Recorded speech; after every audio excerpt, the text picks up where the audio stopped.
Bonjour à tous, bonjour à toutes mes chers Nakamas et Roy-sama, j'espère que vous allez bien. On se retrouve aujourd'hui pour la review du chapitre 931 de One Piece. Et je le redis encore une fois parce qu'il faut le dire. Holy moly shit, quel chapitre de dingue! Cher Oda Sensei, il va falloir arrêter avec tout ça hein, parce que trop d'excitation ça peut tuer et vous êtes en train de trop nous exciter là. Vous allez avoir beaucoup de décès sur la conscience quand même, hein, vous vous rendez compte? Ah là là là là là. On va pas tourner plus longtemps autour du pot, écoutez, je vous propose de commencer directement l'analyse de ce chapitre. Tout d'abord, on revient pile à la suite du dernier chapitre, avec Sanji qui fait donc face à Page One. Et je vous le rappelle, il allait utiliser la Raid Suite que lui avait donnée Niji. D'ailleurs, dans la review précédente, j'avais dit que pour moi, le fait qu'il l'utilise aussitôt était un peu malvenu, surtout suite au développement qu'on a eu sur lui lors de l'arc Wall Cake. Et bien qu'on le justifie avec le fait qu'il souhaite protéger le plus de personnes et éviter de gaspiller des vies, je reste toujours sur ma position. Ça aurait eu beaucoup plus d'impact s'il l'avait utilisé face à une calamité par exemple, en tout cas en dernier recours. Toujours est-il qu'il l'utilise, et putain de merde, il a une de ses classes avec cette tenue là. Regardez-moi ce Kara design, cette puissance qui en émane. Autant ses frères je trouvais leur costume pas ouf avec les couleurs, autant Sanji avec ce noir là.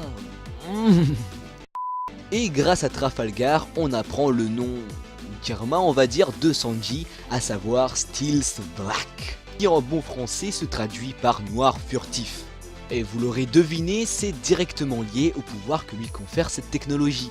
Et justement, parlons-en de ses pouvoirs.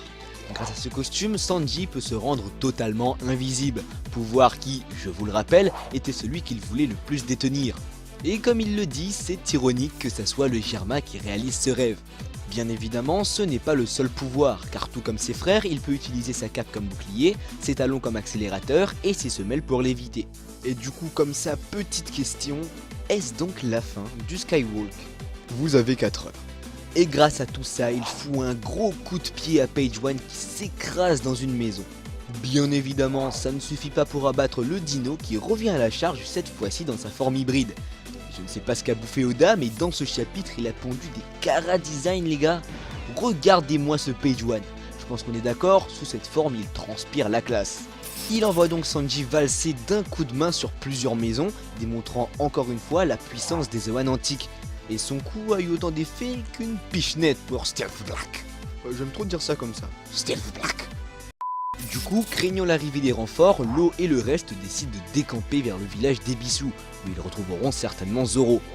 On retrouve ensuite Orobin qui était donc à la fête organisée par le Shogun, et bien évidemment elle décide de fouiller la demeure de ce dernier, afin de peut-être découvrir quelque chose d'intéressant.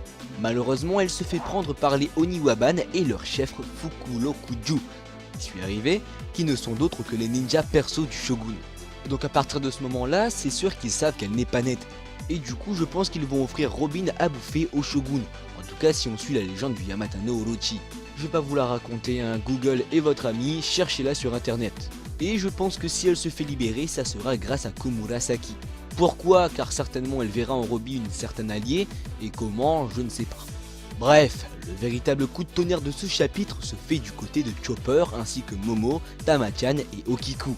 Alors qu'ils étaient en train de se balader sur la plage de Kuri, croyez-le ou non, ils sont tombés nez à nez avec Big Mom qui a donc fait naufrage. Mais là n'est pas le plus intéressant, cette dernière est amnésique. Juste ça, elle ne sait pas qui elle est. Et quand je vous dis que Wano va prendre des proportions jamais atteintes, imaginez juste que pendant la guerre, les Mowgli se servent de l'amnésie de Big Mom pour la rallier à eux. Bordel de merde, j'imagine même pas. Et si vous avez des doutes quant au fait que One Piece soit le meilleur récit de ce siècle, je pense que là, maintenant, tout de suite, Oda a dû enfin vous le faire comprendre. Dites-vous qu'on est arrivé à un point où notre imagination n'est pas capable d'imaginer ce monument que sera l'arc Wano. En tout cas, la guerre que ça sera.